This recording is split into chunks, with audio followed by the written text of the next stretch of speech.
Salut et bienvenue dans cette nouvelle formation, cette fois-ci dédiée au data table d'Unreal Engine. Alors avant de voir dans les vidéos suivantes comment est-ce qu'on crée une data table, comment est-ce qu'on va alimenter un contenu et comment est-ce qu'on va pouvoir exploiter ce contenu, je vais essayer de vous expliquer simplement dans cette première vidéo à quoi ça sert tout simplement dans Unreal Engine. Donc la data table, voyez ça comme un fichier Excel ou Google Sheets, c'est pareil, dans lequel on va pouvoir rentrer énormément de données.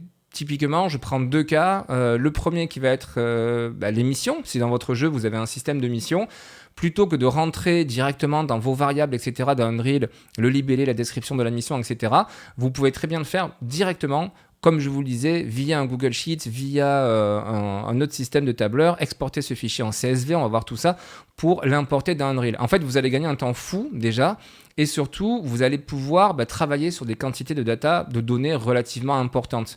Autant pour juste quelques missions, c'est pas un souci dans Unreal, mais quand vous commencez à avoir, je sais pas, 100, 200 missions à traiter, bien on en a vite marre en fait de déplier nos tableaux dans Unreal de nos variables et chercher la mission 180, faire scroll, etc.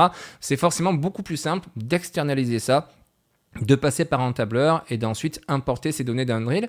Ça se passera donc via une data table. Deuxième cas d'utilisation qui peut vous parler, et c'est le cas que j'ai fait, et d'ailleurs qu'on va regarder dans le cadre de cette formation, mais moi ça me sert pour un jeu. J'explique un petit peu la situation. J'ai un acteur Blueprint qui est disposé une centaine, voire 200 fois dans mon niveau. Et cet acteur, en fait, il y a une particularité, c'est que peu importe l'objet que ça va être, on va en faire la même chose dans le jeu. On doit pouvoir prendre l'objet et on doit pouvoir le lancer. Ça ne va pas plus loin que ça. Et bien, plutôt que de créer un acteur parent, objet, puis un acteur enfant, autant de fois que je vais avoir d'objets différents, une pomme, un verre, une assiette, n'importe quoi, bien non, j'ai qu'un acteur, qui du coup est parent de lui-même, on va dire, j'ai qu'un acteur, et cet acteur, il va s'alimenter automatiquement via la data table quand je vais le poser dans mon niveau. C'est le cas que j'ai sous les yeux, je vais vous montrer ça tout de suite. Alors volontairement, dans les vidéos suivantes, vous l'aurez en grand écran. Là, je ne veux pas qu'on rentre dans les fonctions, c'est présentation globale, donc je laisse comme ça. Mais vous voyez, je prends ma caisse à outils, et si je viens sur une liste déroulante, je peux à la volée changer le mesh. Donc là, j'ai qu'un acteur disposé sur mon niveau, qui est le même ici, qui est le même là-bas, donc il est instancié plusieurs fois. Et sur chacune des instances, je peux venir via une liste déroulante, taper dans la data table et dire je veux que cet objet finalement ce soit par exemple des bouteilles d'oxygène. Hop là, vous voyez, j'ai modifié, on a des bouteilles d'oxygène qui sont sous un drap. Ça ne s'arrête pas qu'au mesh, c'est-à-dire que la modification que je viens de faire sur l'objet, il peut y avoir plein de choses dans mon tableur. Je peux avoir une colonne static mesh qui va me permettre de dire ok, pour l'oxygène, je mets ce static mesh, mais je peux mettre à côté une description, je peux mettre à côté le fait est-ce que je peux activer la physique ou pas à côté, est-ce que je peux l'attraper ou pas, je peux mettre autant d'informations que je souhaite, et tout ça, je vais le stocker dans une base de données. Si j'ai que 4 ou 5 acteurs sous mon niveau, c'est pas un souci, on n'a pas besoin de data table à la limite. On fait des éléments enfants, ça fait le job, il n'y a pas de problème.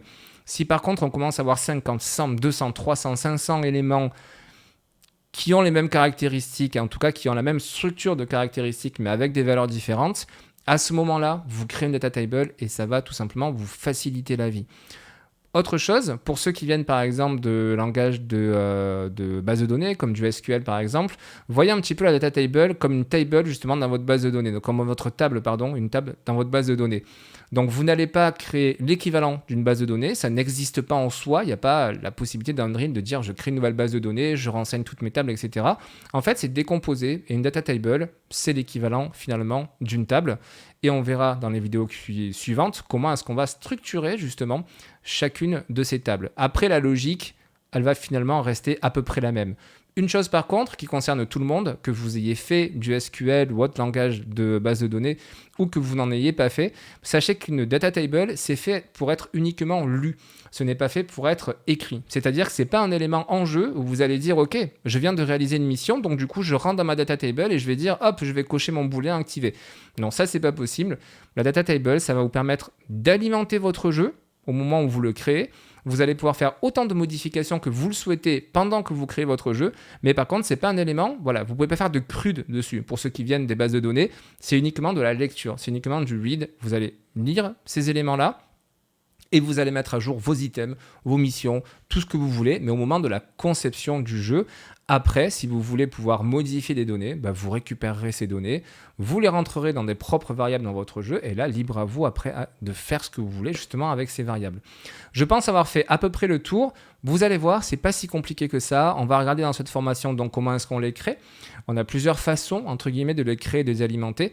Après, on va regarder comment est-ce qu'on peut utiliser justement ces informations Et on terminera la formation aussi, parce qu'on en a besoin dans le cadre de notre exemple, par un petit détour sur les widgets editor, qui sont des widgets, donc un système d'interface utilisateur, mais cette fois-ci qu'on ne va pas utiliser en jeu, mais qu'on va utiliser en mode édition, c'est-à-dire qu'on va pouvoir rajouter ici des boutons dans notre interface pour pouvoir faire des actions précises, justement quand on va être en mode édition.